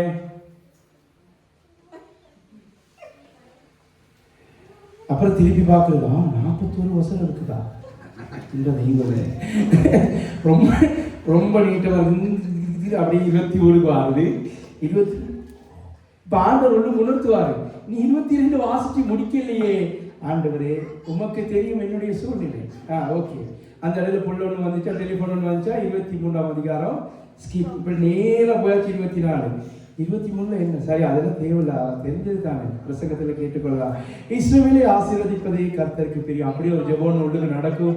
ஆண்டவரே நீங்க சொன்னீங்க இஸ்ரவேலை ஆசீர்வதிப்பதே கர்த்தருக்கு பிரியம்னு சொல்லி. ஓகே, அப்படி ஒரு ஜெபம். அதுக்கப்புறம் அடுத்தது திருப்பி பார்க்கறது. ஆஹா, இது ரொம்ப நீட்டமா போயிருக்கு. 25 முடிச்சு. ஐயோ, தாவீது சொல்றான் அப்படி தெரியுமா? சங்கீதம் 119 உம்முடைய வேதத்தில் உள்ள அதிசயங்களை நான் பார்க்கும்படி என் கண்களை திறந்தார்கள். மகத்துவங்களை காணும்படி இப்படி நின்று வாசிக்கணும். இதெல்லாம் பாச சுரேஷ் அமைச்சர் சொல்லி கொடுத்தது தெரியுமா? ஆழம்னா என்ன ஆழம், உயரம்னா என்ன உயரம்னு பார்க்கணும். எல்லாத்தையும் அதுதான் எங்களுக்கு ஆண்டவர் கொடுத்திருக்கிற பெரிய ஒரு கிஃப்ட். அதை விட்டுட்டு ஸ்கிப் பண்ணிட்டு போயிட்டு என்னத்தை செய்ய போகிறோம்? கழுதை பேசிடுச்சுன்னு தான் உங்களுக்கு தெரியும். போன கிழமை தான் காட்டி கொடுத்தேன், கழுதை கண்டுச்சுன்னு சொல்லி. என்ன செய்ய? இப்போ 7வது வசனங்களுக்கு விளங்குது. யார் அனுப்புறா? மீதியானின் மூப்பர்களையும் தன்னுடைய மூப்பர்களையும் யார்கிட்ட அனுப்புறா? இவனுக்கு தெரிய வந்துட்டு எங்க பேயோருக்கிற இடத்துல ஒருத்தர் இருக்கிறாரு. அவர் அந்த மலை பிரதேசத்துல குறி சொல்றவர் மாதிரி தான் இருக்கிறார். சரியா? இதை குறித்து பாஸ்டர் சுரேஷ் ராமச்சந்திரன் சொல்றாரு. எப்படின்னா, இவன் ஒரு மெல்கிசேதேக்கினுடைய வம்சாவளியை சேர்ந்தவன் சொல்லி அதை நான் நம்புறேன். நான் அதுக்குரிய பாயிண்ட்ஸுக்கும் வாரேன். சரியா? அதுக்குரிய பாயிண்ட்ஸுக்கும் நான் வாரேன். இப்போ இந்த கேள்விப்பட்டோன்னே இவங்க எங்க அனுப்புறாங்க? பிள்ளையாம் கிட்ட ஆள் அனுப்புறாங்க. ஓகே, அடுத்த வசனம் பாருங்க. இந்த வசனத்துல இருக்க ஒரு காரியத்தை உங்களுக்கு சொல்லித்தார. மோசே எழுதுறாரு, இது கர்த்தர்னு எழுதுறாரு. கர்த்தருங்கிற இது யாருக்கு வெளிப்பட்டுச்சு? சரி, வாசிங்கள் அந்த வசனத்தை. அதையும் உங்களுக்கு சொல்லி தந்துடுறேன். 8வது வசனத்தை வாசிங்க. அவர்களை நோக்கி ராத்திரிக்கு இங்கே தங்கி இருங்கள், கர்த்தருக்கு சொல்லுகிறபடி. இப்ப கர்த்தருங்கிற வசனம் மோசேக்கு தான் யாத்திராகமம் 6:3 சொல்லப்பட்டுச்சு. வேற யாருக்கும் கர்த்தருங்கிற நாமத்துல வெளிப்படல. வாசிங்க யாத்திராகமம் 6:3. அப்ப உங்களுக்கு விளங்கும் நான் என்ன சொல்ல வாரேன்னு சொல்லி. இத மோசே தான் எழுதுறாரு. ஆதியாகமம், யாத்திராகமம், லேவியராகமம், என்னாகமம் எல்லாம் மோசே எழுதுறனால மோசே இந்த இடத்துல கர்த்தர்னு சொல்லி பாயிண்ட் பண்றாரு. சரியா? வாசிங்க 6:3 வாசிங்க. சர்வவல்லமையுள்ள தேவன் என்னும் நாமத்தினால் நான் ஆபிரகாமுக்கும் ஈசாக்குக்கும் யாக்கோபுக்கும் தரிசனமானேன். ஆனாலும் யெகோவா என்னும் என் நாமத்தினால் நான் அவர்களுக்கு அறியப்படவில்லை. மேலும் 2வது வசனத்துக்கு வாசிங்க. மேலும் தேவன் மோசேயை நோக்கி யெகோவா. அப்ப கர்த்தர்ங்கிறது தான் யெகோவா. சரியா? யெகோவாங்கிறது கர்த்தர்ங்கிறது எங்களுக்கு தெரியுமா? மோசே எழுதுறனால தான் அந்த வசனத்தை சொல்றாரு. ஓகே, இப்போ வாசிங்க அடுத்த வசனத்தை வாசிங்க. இது ரொம்ப முக்கியம். அவன் அவர்களை நோக்கி 9வது வசனம். தேவன் பிலேயாமிடத்தில் இப்ப அவர் இதெல்லாம் நாங்க போன கிழமை பார்த்துட்டோம். இனி எங்களுக்கு வாசிக்கல. ஓகே, உட்காருங்க. இப்ப பிலேயாமிடத்தில் யார் அனுப்புறா? மீதியானின் மூப்பர்களையும் அவனுடைய மூப்பர்களை அனுப்பி இப்படி ஒரு ஜனம் வருது, அந்த ஜனத்துக்கு நீங்க சபிச்சீங்கன்னா சபிச்சிருவாங்க. இந்த மெல்கிசேதேக்குங்கிற இந்த முறைமையின்படி அப்படி இந்த வம்சாவளியை சேர்ந்தவங்க இருக்கிறாங்க தானே, அவங்க வாழ்றது எல்லாம் மலை பிரதேசங்கள். சரியா? உதாரணத்துக்கு உங்களுக்கு தெரிஞ்ச மெல்கிசேதேக்கினுடைய வம்சாவளியில வந்தவங்களை சொல்லுங்க. அப்ப நான் உங்களுக்கு சொல்லி கொடுத்துருக்கிறேன். யோபு. வேற வேற யாரு? எலியா. எலியா எங்க இருந்தாரு? கர்மேல் பர்வதத்துல. இப்ப சாலேமின் ராஜாவாகிய மெல்கிசேதேக்னு சொல்லப்பட்டிருக்கு தானே, அது அவருடைய பேர் இல்லை. மெலக்ங்கிறது ராஜா. சரியா? மெலக். ஜெதேக்ங்கிறது நீதியின் ராஜா. அதுதான் அவருக்கு கொடுக்கப்பட்ட பட்டம், அது பேர் அல்ல அவருடைய. நீதியின் ராஜான்னு சொல்லி. ஓகே, இன்னொன்னு சாலேமின் ராஜான்னு சொல்லப்பட்டிருக்குது. மெலக் ஷலோம். ஷலோம் மெலக்னு சொல்லப்படும். சரியா? அது எபிரேயத்தில். அப்ப அது எங்களுக்கு தெரியும், இவரு நீதியின் ராஜா, சமாதானத்தின் ராஜான்னு சொல்லி. ஓகே, வேற யாரு? எத்ரோ. அவர் எங்க இருந்தாரு? அவர்கிட்ட தான் யார் போறாரு? மோசே போயிட்டு இந்த கர்த்தருங்கிற நாமத்தை பெற்றுக்கொள்றாரு. யாத்திராகமம் 3ஆம் அதிகாரத்தில். இப்படி ஒரு சிலவங்க இருக்கிறாங்க, இவங்களுக்கு முடியும். இவங்க இஸ்ரவேல்ங்கிற தேசம், அப்படி இஸ்ரவேல்ங்கிற கலாச்சாரம், யூத கலாச்சாரம் உருவாக்குறதுக்கு முதல்லயே ஆண்டவரோடு ஐக்கியப்பட்டவர்கள். இப்ப உதாரணத்துக்கு நோவா இஸ்ரவேலனா இல்ல. அந்த காலத்துல இருந்து நோவாவினுடைய காலத்துல இருந்தவங்க எல்லாம் உதாரணத்துக்கு என்ன சொல்றது, சேத்தினுடைய பரம்பரையில இஸ்ரவேலர்களா இல்ல. இஸ்ரவேல்ங்கிற அந்த கலாச்சாரம் அப்படி இல்லாட்டி யூதர்கள்ங்கிற அந்த வம்சாவளி யார் மூலமா உருவாக்குச்சு? யாக்கோபா, ஆபிரகாம் மூலமா. ஆபிரகாம் ஒரு யூதனா இல்ல, யூதன் ஆக்கப்பட்டவர். ஆபிரகாம் எங்க இருந்து வராரு? கல்தேயருடைய தேசத்திலிருந்து வந்து ஆபிரகாமா இருந்தவர் தான் ஆண்டவர் ஆதியாகமம் 17வது அதிகாரத்தில் இனி நீ ஆபிரகாம் அல்ல ஆபிரகாம் என்னப்படுவாய். அதுக்கப்புறம் முதல் யூதன் யாரு? ஈசாக்கு. ஆபிரகாமுக்கு பிறந்த முதல் யூதன் தான் பிறந்தவர் தான் முதல் யூதனா இருக்கும். அப்ப அங்க இருந்து தான் கலாச்சாரம் தொடங்குது. எங்க இருந்து? ஈசாக்கு மூலமா தான் தொடங்குது. அப்ப இந்த இதுல இருக்கிறவங்க யாரு? இவங்க எல்லாம் வந்து ஆண்டவரோட டைரக்டா ஐக்கியமாக இருந்தவர்கள். இவர்களுக்கு தான் சொல்றது வந்து யாரு? மெல்கிசேதேக்கின் முறைமையின்படி வந்தவர்கள். இப்போ உதாரணத்துக்கு எலியா வாராரு, திஸ்பில இருந்து வாராரு. யாரு? யாருக்கு பிறந்தா ஒண்ணுமே தெரியாது. அவர் சொல்றாரு ஆகாப் ராஜாவுக்கு முன்னுக்கு போயிட்டு 1 ராஜாக்கள் 17ஆம் அதிகாரத்தில் என்ன சொல்றாரு? என்னுடைய வார்த்தையை அன்றி இஸ்ரவேலிலே பனியும் மழையும் போயாதுன்னு சொல்றாரு. எத்ரோ எங்க? மீதியான் தேசத்துல அந்த மலையில ஒரு மலையில ஆண்டவருக்கு பலி செலுத்த. அப்ப இவங்களுக்கு பலி செலுத்தக்கூடிய அதிகாரமும் இருக்குது. இவர்களோடு தேவன் டைரக்டா பேசுவாரு. அதனால தான் மோசையோட பேசினார். அதுக்கு மாத்திரமல்ல இவர்களுக்கு ஆசீர்வதிக்கக்கூடிய வல்லமை இருக்கு. இந்த முறையின்படிதான் நீங்களும் நானும் இன்னைக்கு கிறிஸ்தவர்களா இருக்கிறோம். எபிரேய புத்தகத்துல இயேசுவானவர் என்ன சொல்றாரு? நீங்கள் லேவி கோத்திரத்தான் அல்ல, லேவியர்களுடைய முறையின்படி நாங்கள் வருவதற்கு யூதர்கள் அல்ல, மெல்கிசேதேக்கின் முறைமையின்படி ராஜாக்களும் ஆசாரியர்களுமாய் இருக்கிறோம். அல்லேலூயா. அப்ப எங்களுக்கு யார் சரி தேவையா ஆண்டவர்கிட்ட போறதுக்கு? No no no. பலகிச்சர் என்ன சொல்லுவாரு? இதனால தான் நான் வந்து ஜெபம் பண்றது இல்லை, உங்களுக்கு ஜெபம் பண்றதுக்கு மட்டும் கற்றுக் கொடுக்கும். இந்த வார்த்தையை சொல்லிக் கொடுக்கிறதுக்கு காரணமே இதுதான். நீங்க ஜெபம் பண்ணுங்க. நீங்க சோம்பேறி தடத்துல தூங்குறது, கால் பண்ணி சொல்றது எங்களுக்காக கொஞ்சம் உபவாசம் இருந்து ஜெபம் பண்ணுங்க. ஏன்னா பட்டினியா இருக்கணும். நான் பட்டினியா இருக்கு, நீங்க சொகுசா தூங்குங்க. என்னடா அலோதிக்குது?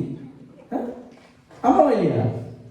நாங்க பட்டினியா இருந்து ஆண்டவரே அவருக்காக நாங்கள் உங்களுடைய பாதத்தில் இருக்கிற அவர் சொகுசாக உறங்கி கொண்டு 3 வேளை சாப்பிட்டா பரவாயில்ல, 4வது ஒரு டீயும் ஒரு பண்ணு சாப்பிடாத, அதுதான் ரொம்ப கேவலமானது. உண்மைதான் சொல்றேன். பழகிச்சா? அப்ப இந்த இடத்துல இவர் என்ன செய்யறாரு? கண்டுபிடிச்சிட்டாரு. பிலேயாம்னு ஒருத்தர் இருக்கிறாரு. இவர் வந்து சபிச்சா அந்த சனங்க சபிக்கப்பட்டவர்கள். அதனால தான் அவர் வந்து என்ன சொல்றாரு? நீர் வந்து வாசிங்க, அந்த வசனத்தை மறக்க வாசிப்போம். உன்னிடத்தில் இருக்கிற இந்த மனிதர் யார்? No no no no. அந்த நீர் வந்து சபித்தால்னு சொல்லி ஒரு வசனம் இருந்துச்சு, அதை வாசிங்க. 6வது வசனம். அவர்கள் எண்ணிலும் பலவான்கள் ஆகிலும் நீர் ஆசீர்வதிக்கிறவன் பட்டவன், சபிக்கிறவன் சபிக்கப்பட்டவன் என்று அறிவேன். விளங்கிச்சா? விளங்கிச்சா? அப்ப உங்களுடைய வாயிலிருந்து ஒரு சாபமும் வரக்கூடாதுன்னு சொல்லி மலை பிரசங்கத்துல ஏன் இயேசுவானவர் சொல்றாருன்னு இப்ப விளங்கிச்சா? மலை பிரசங்கத்துல இயேசுவானவர் சொல்றாரு தானே, உங்கள் சத்துருக்களை ஆதரவு செய்யுங்களா, ஆசீர்வதியுங்கள். ஏன்? நீங்கள் அவர்களை போன்றவர்கள். யாரு? தேவனோடு டைரக்டா. அதனாலதான் இப்ப ஒரு சிலவங்க எல்லாம் கண்ணை மூட்டினதுக்கு அப்புறம் தீர்க்க தரிசனம் சொல்றாங்க. வாய் இல்ல தரிசனம் காண்றாங்க, வாயை திறந்து தீர்க்க தரிசனம் சொல்றாங்க. அதெல்லாம் நாங்க நம்ப மாட்டோம். யோசிங்க, இந்த 4வது வசனத்துக்குள்ள இவ்வளவு நேரம் நிக்கிறதா இருந்தா எவன் சரி எங்களுக்கு வந்து தீர்க்க தரிசனம் சொன்னா எவ்வளவு யோசிப்போமான்னு சொல்லி. ஒரு காலத்துல இது தெரியாது, இப்ப எங்ககிட்ட எல்லாம் அந்த இது சரி வராது. ஓகே, இப்ப தேவன் வந்து டைரக்டா கேட்கிறாரு, யார் அவங்க, யார் அவங்க உங்ககிட்ட வந்து இருக்குது. அப்ப அவரை டீட்டெயில சொல்றாரு, இப்படி ஒரு கூட்டம் வருதா, அவங்களை இப்படி வந்து சபிக்க சொல்றாரு. இப்ப வாசிக்க 12வது வசனம் ரொம்ப முக்கியம், நல்லா கேட்டுக்கொள்ளுங்க, நல்ல கண்களை திறந்து பாருங்க அந்த வசனத்தை. அதற்கு தேவன் பிலேயாமை நோக்கி, தேவன் பிலேயாமை நோக்கி. இப்ப இந்த இடத்துல தான் தேவன் தேவன் தான் சொல்றாரு. முதல்ல கர்த்தர்னு சொன்னவர் இப்ப தேவன் தேவன் தான் சொல்றாரு. வாசிங்க, ஒவ்வொரு வசனமும் ரொம்ப முக்கியம். நீ அவர்களோட போக வேண்டாம், போக வேண்டாம், நீ அந்த ஜனங்களை சபிக்கவும் வேண்டாம், சபிக்கவும் வேண்டாம், அவர்கள் ஆசீர்வதிக்கப்பட்டவர்கள். அவர்கள் ஆசீர்வதிக்கப்பட்டவர்கள். ஏன் ஆசீர்வதிக்கப்பட்டவர்கள்? இப்ப திருப்பி கொள்ளுங்க ஆதியாகமம் 12. இப்ப திருப்பி கொள்ளுங்க 12வது அதிகாரத்துக்கு 1வது வசனத்தை வாசிங்க. கர்த்தர் ஆபிரகாமை நோக்கி, கர்த்தர் ஆபிரகாமை நோக்கி, நீ உன் தேசத்தை உன் தேசத்தையும் உன் இனத்தையும் தகப்பனுடைய வீட்டையும் புறப்பட்டு நான் உனக்கு காண்பிக்கும் தேசத்துக்கு போ. எங்க போக சொல்றாரு ஆண்டவர்? காண்பிக்கும் தேசம் தான். அப்ப கானான்ல யார் இருந்தா? ஆபிரகாம் நேரத்தோட போயிட்டு இருந்துட்டாரு. இப்ப அந்த இடத்துக்கு தான் இவங்களை கொண்டு வராரு. ஓகே, அடுத்த வசனம். நான் உன்னை பெரிய ஜாதியாக்கி உன்னை ஆசீர்வதித்து உன் பேரை பெருமைப்படுத்துவேன். இப்ப இந்த ஜனங்களை சபிச்சிட்டா என்னுடைய ஆண்டவர் போய் காரணாகுவாரா இல்லையா? ஏன் ஆபிரகாம கூட்டிட்டு வந்தது எங்க இருந்து? அந்த ஊத்தவாளியில இருந்து கூட்டிட்டு வந்து தான் இந்த பரிசுத்தத்துல வச்சிருக்கிறாரு. கல்தே என்கிற அந்த பாபிலோன்ங்கிற அந்த அசுத்தத்துல இருந்து கூட்டிட்டு வந்து இந்த பரிசுத்தத்துல வச்சிருக்கிறாரு. 12:7 ஆண்டவர் சந்திக்கிறார் ஆபிரகாம வந்து. சரியா? ஓகே. இப்ப ஆபிரகாம சந்திக்கிறவரை வந்து பரிசுத்தத்திலே சந்திக்கிறாரு. ஆபிரகாம்ங்கிறது வந்து அசுத்தம், ஆபிரகாம் தான் பரிசுத்தம். நல்லா கேட்டுக்கொள்ளுங்க. ஓகே, சரி, அடுத்த வசனம் தான் ரொம்ப முக்கியம். ரொம்ப முக்கியம். எப்படி? உன்னை ஆசீர்வதிக்கிறவர்களை ஆசீர்வதிப்பேன். பூமியில் உள்ள வம்சங்களுக்கெல்லாம் உன்னை சபிக்கிறவர்களை அப்படி இல்ல இருக்குது. நல்ல வாசிங்க இந்த வசனத்தை. உன்னை ஆசீர்வதிக்கிறவர்களை ஆசீர்வதிப்பேன், உன்னை சபிக்கிறவனை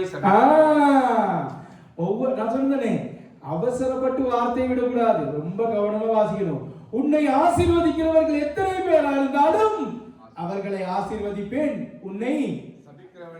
உன்னை சபிக்கிற ஒருவனா இருந்தா அவன் மெல்கிசேதேக்கிற வம்சம் இல்ல, அவன் எந்த வம்சமா இருந்தாலும் உன்னை சபிக்கிறவனா இருந்தா சபிப்பேன்.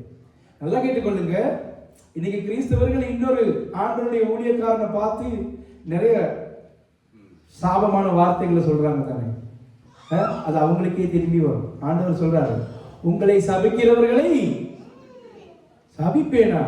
ஏசுவானவர் என்ன மலை பிரசங்கத்தை மலைக்கு கூட கேட்டதில்லை. அப்புறம் எங்க மலை பிரசங்கத்தை குறித்து தெரியும். உங்களை சபிக்கிறவர்களை, உங்கள் சத்துருக்களை நேசியுங்களா?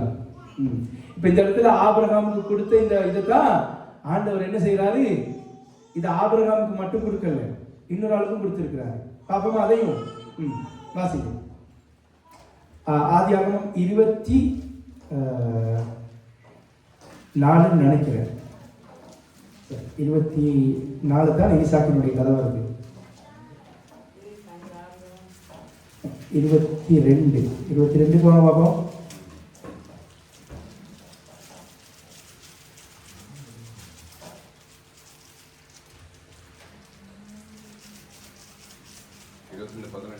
இல்ல 26 வாங்க. 26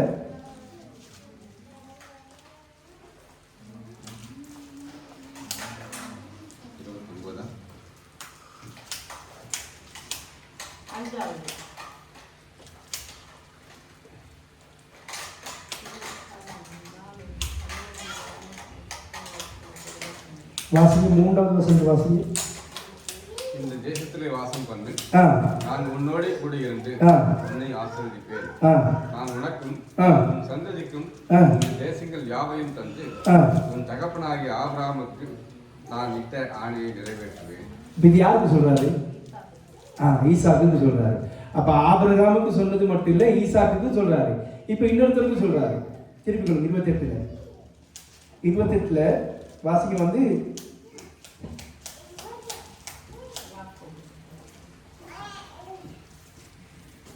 14வது வசனத்தை வாசிங்க. சரி, 13 இருந்தே வாசிக்கிறேன். அதற்கு மேலாக கர்த்தர் நின்று, இப்ப அந்த தூணுக்கு அந்த என்ன சொல்றது, ஏணிக்கு மேலாக நின்று வாசிங்க. 13 அதற்கு மேலாக கர்த்தர் நின்று, நான் உன் தகப்பனாகிய ஆபிரகாமின் தேவனும், நான் ஆபிரகாமின் தேவனும். நல்லா கேட்டுக்கொள்ளுங்க, ரொம்ப முக்கியமான காரியம் சொல்லி கொடுக்க போறேன். ஈசாக்கின் தேவனும் கர்த்தர். வா, மோசே எப்படி எழுதுறார்? நான் ஆபிரகாமின் தேவனும் ஈசாக்கின் தேவனும் ஆகிய அந்த தேவன் சொல்றாங்க தானே, அவர் நான் தான். இப்ப நான் யாரு? கர்த்தர். அப்புறம் நீ படுத்திருக்கிற பூமியையும் உன் சந்ததிக்கு தருவேன். உன் சந்ததிக்கு தருவேன். யாக்கோபின் சந்ததியா தான் யாரு? இந்த இஸ்ரவேலர்கள். விளங்குதா நான் இங்க கொண்டு வந்திருக்கிறேன்னு சொல்லி. அடுத்த வசனம் தான் ரொம்ப முக்கியம். உன் சந்ததி பூமியின் இதைத்தான் அவர் பாயிண்ட் பண்ணி சொல்றாரு. பூமியை மூடுகிற விசாலமான ஒரு கூட்டம் வருதுன்னு சொல்லி. நீ மேற்கையும் கிழக்கையும் வடக்கையும் தெற்கையும் பரம்புவாய். உனக்குள்ளும் உன் சந்ததிக்குள்ளும் பூமியின் வம்சங்கள் எல்லாம் ஆசீர்வதிக்கப்படும். இப்படிப்பட்ட ஆசீர்வாதத்தை பெற்ற இந்த ஜனங்களை தான் இந்த பாலாக் ராஜா என்ன செய்யறாரு? பிழையாம் மூலமா சபிக்க சொல்றாரு. ஆண்டவர் என்ன சொல்றாரு? நோ நோ நோ, நீ போகவும் கூடாது, அவர்களை சபிக்கவும் கூடாது. இப்ப போன கிழமை நான் பிரசங்கம் பண்ணேன் தானே, உங்களுக்கு விளங்கிச்சா? யோவான் 12:26 படி ஒருவன் எனக்கு ஊழியம் செய்தால் என் பிதாவானவர் அவனை கனம் பண்ணுவார். அப்ப அந்த இடத்துல பிதாவின் இடத்துல இருந்து கனம் பெற்றது யாரு? இயேசு கிறிஸ்துவா? போன கிழமை நான் உட்கார்ந்து போன கிழமை நான் பிரசங்கம் பண்ணேன் தானே, யோவான் 12:26 இருந்து இந்த கதை பாலாண்ட கதையை உங்களுக்கு காட்டி கொடுத்தேன். அதுல அந்த பிதாவினுடைய கனத்தை பெற்றது யாரு? பிதாவினுடைய கனத்தை பெற்றது யாரு? அந்த கழுதப்பா. அந்த கழுதை தான் வந்து பிதாவினுடைய கனத்தை பெற்றுச்சு. ஏன்? கர்த்தரை கண்டது. கண்டு என்ன செஞ்சிச்சு? போக வேண்டிய பாதையில போகாம தன் எஜமானன் தவறு செய்தாலும் பரவாயில்ல, எஜமானன் அதை அடிச்சாலும் பரவாயில்ல, கர்த்தரை பார்த்து என்ன செய்துச்சு? கனம் பண்ணிச்சு. அதுக்கு மேல ஒரு அடி கூட வைக்கல. அடிக்கிறான், அடி. ஆனா எனக்கு யார் விளங்குறா? கர்த்தரை விளங்குறா. ஒருவன் எனக்கு ஊழியம் செய்தா நீங்க நினைக்கிற நானும் நீங்களும் மட்டும் இல்ல, ஆண்டவருக்கு எத்தனையோ பேர் இருக்கிறாங்க. இப்ப இந்த நேரம் உங்களுக்கு சொல்றேன், நீங்க தான் வந்து ஆணியை கொடுக்கணும்னு நினைச்சீங்கன்னா வந்து ஒரு நாளும் கொடுக்க மாட்டீங்க. ஆணி அடிக்கிறவங்க எத்தனையோ பேர் இருக்கிறாங்க. அந்த கழுதையினுடைய பேர் இன்னைக்கும் சொல்லப்படுது. பிலேயாமினுடைய நாமம் இன்னைக்கும் தூசிக்கப்படுது. மெல்கிசேதேக்கினுடைய பரம்பரையிலிருந்து வருகிறவர்களுக்கு இப்ப மரணம் இல்லை. எப்படி சொல்லலாம்? மெல்கிசேதேக்கின் முறைமையின் படி இன்று இருப்பவர்களுக்கு மரணம் இல்லை. சொல்லுங்க பாப்போம், எப்படி சொல்லலாம்? நித்திய ஜீவன். எப்படி? மரணம் இல்லைங்கிற நேரம் நித்திய ஜீவன், மரணம் இல்லைங்கிற நித்திய ஜீவன் தான். அது எப்படி? யோவான் 11:25 வாசிக்க வேகமா. நான் இன்னும் பாயிண்ட்டுக்கு வரல, கடைசியா ஒரு பாயிண்ட் இருக்கு, அதை சொல்லிட்டு முடிக்கிறேன். 25. இயேசு அவனை நோக்கி. யாரை நோக்கி? இயேசு அவளை நோக்கி. நானே உயிர்த்தெழுதலும் ஜீவனுமாய் இருக்கிறேன். நானே உயிர்த்தெழுதலும் ஜீவனுமாய் இருக்கிறேன். என்னை விசுவாசிக்கிறவன் மரித்தாலும் பிழைப்பான். நாங்க செத்து போவோம், ஆனா பொழைப்பு. எப்படி? இயேசுவானவர் உயிரோடு எழும்பினது மாதிரி நாங்களும் ஒரு நாள் உயிரோடு எடுப்போம். இல்லாட்டி அடுத்த வசனம், அடுத்து அதே இதுல உயிரோடு இருந்து என்னை விசுவாசிக்கிறவனும் என்றென்றைக்கும் மறியாமலும் இருப்பான். எப்படி எடுத்துக்கொள்ளப்பட்டன? எங்கள் மரணம் இல்லை. இந்த மெல்கிசேதேக்கின் முறைமையின்படி இருக்கிறவர்களுக்கு மரணம் இல்லை. ஆனா இந்த பிலேயாம் செய்த காரியத்தின் நிமித்தம் பிலேயாம் செத்தான். உங்களுக்கு தெரியுமா எலியா செத்து போனானா? எத்ரோவினுடைய மரணத்தை எங்க சரி பார்த்திருக்கிறீங்களா? யோபுவினுடைய கதை வேற, சரியா? யோபுவினுடைய கதை வேற, அது எங்களுக்கு ஒரு எடுத்துக்காட்டாக காட்டப்படுது. ஆனா எலியா எங்க சரி செத்தானா? இல்ல. எத்ரோவினுடைய மரணம் எழுதப்பட்டிருக்குதா? ஆபிரகாம் ஆசீர்வதிக்க வந்தாரு மெல்கிசேதேக்கு, அவருக்கு மரணம் இருக்குதா? விளங்குச்சல என்ன சொல்லுவாருன்னு சொல்லி. அப்படிப்பட்ட இயேசுவானவருடைய கனத்தை நாங்க பெற்றுக்கொள்ள யார் மூலமா? பிதா மூலமா. அல்லேலூயா. இப்படிப்பட்ட தேவனை ஆராதிக்கிறது தெரியுமா? இதை நீங்க இன்னைக்கு நீங்க எவ்வளவுக்கு ஆழமா புரிஞ்சு கொள்றீங்கிறது எனக்கு விளங்குது இல்லை. ஆண்டவருடைய நாம மகிமைப்படுவதாக. இந்த பாலம் சேர்த்த நான் தொடர்ந்து இந்த பாலகனுடைய பிழையாமனுடைய கதைகளை நான் இந்த 2 கிழமைக்கு கொண்டு போறேன். உங்களுக்கு காண்பிக்கிற அருமை புதுமையான காரியங்கள், நீங்க பார்க்காத காரியங்கள் எல்லாம் காண்பிக்க போறேன், தெரியுமா? அதனால கொஞ்சம் உற்சாகமா ஒவ்வொரு வசனமா ரொம்ப கவனமா, தெரியாத ஒரு வார்த்தை இருந்தா, கேள்விப்படாத ஒரு வார்த்தை இருந்தா எழுதுங்க. அட இது யாரு கேளுங்க. என்னுடைய பிரசங்கத்தை நான் போன கிழமை சொன்னேன், உங்களுக்கு உட்காருங்க. என்ன சொன்னேன்? ஒரு தீர்க்கதரிசி எப்ப தீர்க்கதரிசிங்கிற ஸ்தானத்துக்கு வாரானோ அன்னையில இருந்து ஆண்டவரை தரிசிப்பான். இப்ப எலிசா தீர்க்கதரிசியாவா இருந்தா இல்ல. எலிசா யாரா இருந்தா? சாதாரண ஒரு வேலைக்காரனாக ஏர் மாடுகளை உடுக்கிறவனா இருந்தான். ஆனா எலிசா எப்படி தீர்க்கதரிசியா மாறினா?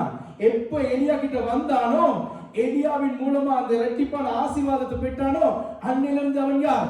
கர்த்தரை தரிசிக்கிறவன். எப்ப நீங்க பாவத்திலிருந்து இந்த இயேசுவை ஏற்றுக்கொள்றீங்களோ, எப்ப இயேசுவின் நாமத்தினாலே ஞானஸ்தானம் பெறுறீங்களோ, அப்பிலிருந்து நீங்கள் தான் நடமாடும் தேவாலயம். உங்கள் மூலமா தான் பரிசுத்த ஆவியானவர் வெளிப்படுவார். நீங்க தான் இயேசு கிறிஸ்துவினுடைய ஊழியக்காரர். நீங்க தான் பிதாவினுடைய கனத்தை பெற்றவர்கள். வழங்கிச்சார் என்ன சொல்றேன்னு சொல்லி நீங்க ஊழியம் செய்யறதுக்கு பயப்படுறாங்க, குறை சொல்லுவாங்கன்னு சொல்லி.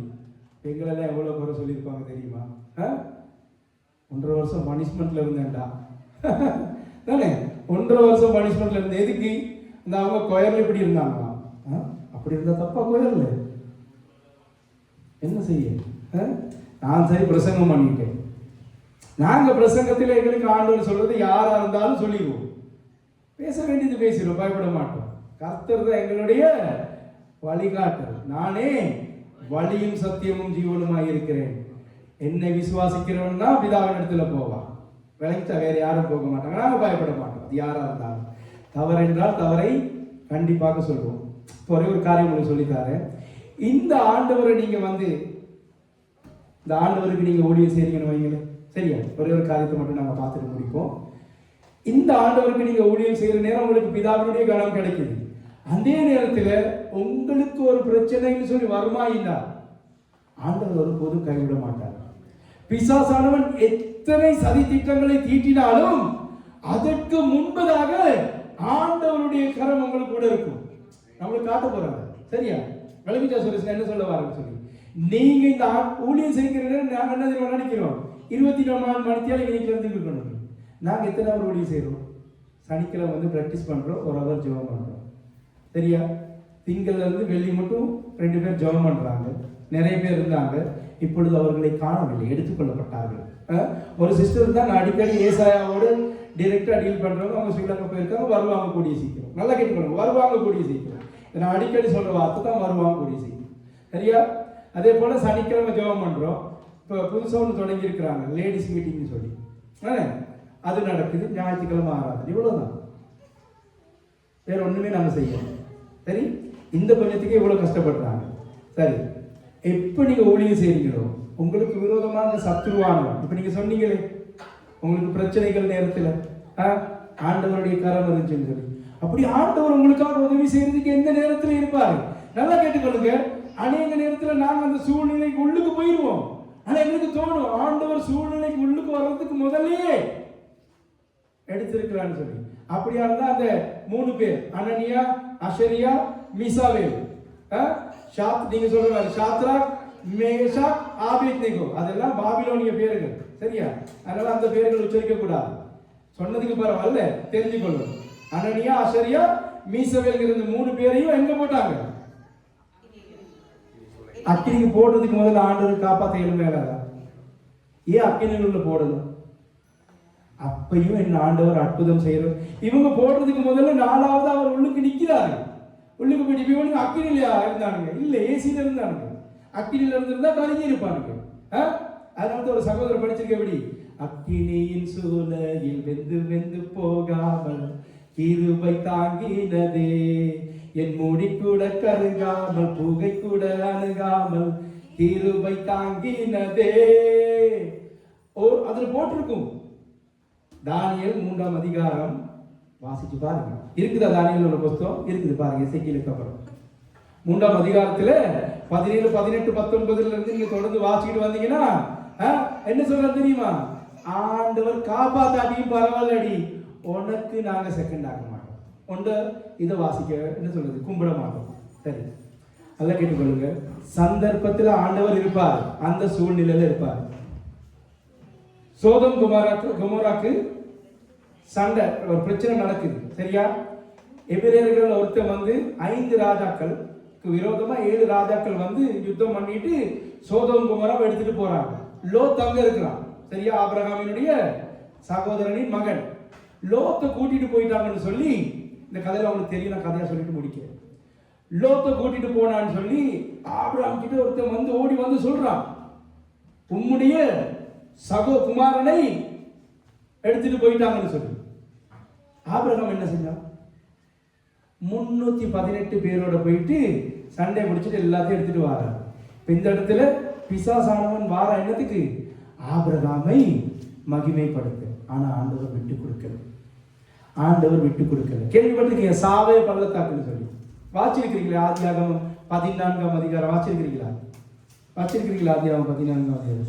இப்போ சொல்ற நேரத்தில் ஆதியாகமம் 14 ஒரு கதை இருக்குது போலனா பாப்பா என்ன செய்ய. சரி, திருப்பி கொள்ளுங்க 14க்கு.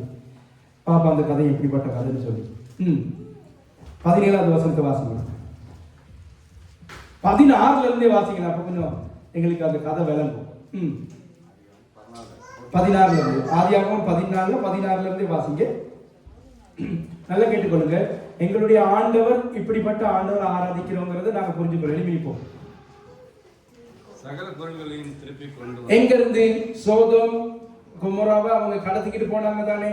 அந்த ராஜா கிட்ட இருந்து சகல பொருள்களையும் திருப்பி கொண்டு வந்தான். யாரு? ஆபிராம். ஓகே, அடுத்தது தன் சகோதரனாகிய லோத்தையும் அவனுடைய பொருள்களையும் ஸ்திரீகளையும் ஜனங்களையும் திருப்பி கொண்டு வந்தான். அவன் கெதர்லோகமேரையும் அவனோடு இந்த ராஜாக்களையும் முறியடித்து திரும்பி வருகிற போது யாரு? ஆபிராம் திரும்பி வருகிற போது இப்ப பாருங்க இது யாரு? சோதோமின் ராஜா புறப்பட்டு. சோதோமின் ராஜா. சோதோம்ங்கிறது என்னது? அசுத்தம். ஆண்டவருக்கு அருவருப்பு. புறப்பட்டு ராஜாவின் பள்ளத்தாக்கு என்னும் சாவே பள்ளத்தாக்கு மட்டும் அவனுக்கு எதிர்கொண்டு போறான். இப்ப என்னத்துக்கு போறான்? ஆபிரகாமுக்கு ஒரு காரியத்தை கொடுக்கிறதுக்காக போறான். ஆபிரகாமுக்கு தெரியுமா இந்த தேவன் எப்படிப்பட்டவர்னு சொல்லி? தெரியும். ஆனா ஆபிரகாம் ஒரு சில இடங்கள்ல வழி தவறினார். எங்க? 12ஆம் அதிகாரத்துல போயிட்டாரு எகிப்துக்கு. திரும்பி வாரார் 13ஆம் அதிகாரத்துல. 14வது அதிகாரத்துல இந்த சம்பவம் நடக்குது. ஓகே, அடுத்த வசனம். அன்றியும் இது இப்படி வாசிக்கிறது கஷ்டம். அதான் சொன்னதானே. எப்படி வாசிக்கணும்? அவன் எதிர்கொண்டு போனான். அன்றியும் அல்லேலூயா. உன்னதமான தேவனுடைய உன்னதமானவர்ங்கிறதுக்கு உங்களுக்கு சொல்லிக் கொடுத்திருக்கேன். வேதத்தில் எப்படி? எலியோன். உன்னதமான தேவனுடைய ஆசாரியனாயிருக்கிற சாலேமின் ராஜாவாகிய மெல்கிசேதேக்கு அப்பமும் திராட்சரசமும் கொண்டு வந்து அவனை ஆசீர்வதித்து வானத்தையும் பூமியும் உடையவராகிய உன்னதமான தேவனுடைய ஆசீர்வாதம் ஆபிரகாமுக்கு உண்டாவதாக. எப்படி ஆண்டவர்? எப்படி இந்த ஆண்டவர் வேலை விளங்கிச்சா? இவ்வளவு வந்திக்க பார்க்கிறான். யாரு? சோதோமின் ராஜா வந்து புறப்பட்டு. சோதம்ங்கிறது வந்து அசுத்தத்தில் இருக்க பிசாசு வந்திக்க பார்க்கிறான். முந்திக்கிட்டு வாரான். ஆபிரகாம் உனக்கு எல்லாம் தாரேன், நீ எல்லாத்தையும் எடுத்துக்கணும்னு சொல்ல வர்றதுக்கு முதல்ல ஆண்டவருடைய ஊழியக்காரன் யாரு? மெல்கிசேதேக்கு அனுப்பி அப்பமும் திராட்சை ரசத்தையும் கொடுத்து உன்னதமான தேவனுடைய ஆசீர்வாதம் ஆபிரகாமுக்கு உண்டாக கடவுள்னு சொல்லி ஆசீர்வதிச்சிட்டார். அதுக்கப்புறம் என்ன செய்யறான்? நிராகரிக்கிறான். நீ ஒரு சரட்டை எனக்கு கொடுக்க எடுத்துட்டு ஓடி போயிடு. இதுதான் எங்களுடைய ஆண்டவர். ஆண்டவர் கனம் பண்ணுவார். நல்லா கேட்டுக்கொள்ளுங்க. நான் பிள்ளையாமனுடைய மரணத்தை காண்பிக்கிறேன் உங்களுக்கு அடுத்த நாட்கள். எங்களுடைய ஆண்டவர் இப்படிப்பட்டவர். மெல்கிசேதேக்கின் முறைமையின்படி இருந்தாலும் வேலையில ஆண்டவரோட இருக்காது. செத்து தான் போகுவார். விளங்கிச்சா? செத்து தான் போகுவார். விளங்கிச்சா என்ன சொல்லுவாருன்னு சொல்லி. ஆனா இயேசுவானவர் என்ன சொன்னாரு? ஒருவன் எனக்கு ஊழியம் செய்தால் என் பிதா அவரை கனம் பண்ணுவார். அவருடைய மகிமையின் சிங்காசனத்துக்கு முன்பாக நாங்கள் நிற்போம். ஆமென், ஹல்லேலூயா. அதனால நாங்கள் பயப்படுத்திடுவோம். கண்களை மூடி அப்படியே ஆண்டவருக்கு நன்றி செலுத்துவோம். இன்னைக்கு நிறைய நேரம் ஆண்டவர் நிறைய காரியங்களை கற்றுக் கொடுத்திருக்கிறார் எங்களுக்கு. இந்த ஆண்டவர் எப்படிப்பட்டவர்னு சொல்லி உங்களுக்கு இப்ப தெரியும். இந்த தேவன் எப்படிப்பட்ட தேவன் சொல்லி தெரியும் உங்களுக்கு தானே. இந்த தேவன் என்றென்றைக்கும் உள்ள சதா காலங்களிலும் நம்முடைய தேவன். மரண பரியந்தம் எங்களை நடத்த போதுமானவர். ஹல்லேலூயா. நன்றி ஆண்டவரே.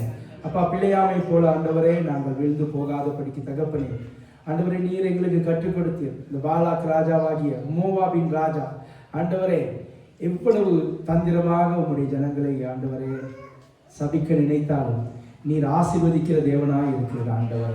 என்னுடைய சந்ததி எப்பொழுதும் ஆசீர்வதிக்கிற ஆண்டவரே ஆசீர்வாதமாக இருக்கிற சந்ததியாக இருக்கிறதுக்காக நன்றி செலுத்துகிறோம். அப்பா, இந்த வார்த்தைகளை கேட்ட ஒவ்வொருவரையும் ஆசீர்வதிங்க. ஊடகத்தினூடாக ஆண்டவர் இந்த வார்த்தைகளை கேட்டுக்கொண்டிருக்கிற ஒவ்வொருவரையும் அப்பா நீங்க ஆசீர்வதிக்க போகிறதுக்காக நன்றி ஆண்டவரே. உடைய சர்வ வல்லமுள்ள கரத்தில் எங்களை அர்ப்பணிக்கிறோம். சபையை பொறுப்பெடுங்க. நீ நாள் ஆண்டவர் உடைய கரங்களோடு கூட இருந்ததுக்காக நன்றி. ஆசீர்வதி. இயேசு கிறிஸ்துவின் நாமத்தில் பிதாவே. ஆமென். கர்த்தராகிய இயேசு கிறிஸ்துவினுடைய கிருபையும் பிதாவாகிய தேவனுடைய அன்பும் பரிசுத்தாவியான வழிநடத்தலும் ஐக்கியமும் சதாகாலம் உங்களோடு கூட இருப்பதாக. கரங்களை எடுத்து சொல்லுமா? என் ஆத்துமாவே கர்த்தரையே ஸ்தோத்திரி, என் முழு உள்ளமே அவருடைய பரிசுத்த நாமத்தை ஸ்தோத்திரி. என் ஆத்துமாவே கர்த்தரையே ஸ்தோத்திரி, கர்த்தர் செய்த சகல உபகாரங்களை என்று மறவாது. ஆமென், ஆமென், ஆமென். God bless you.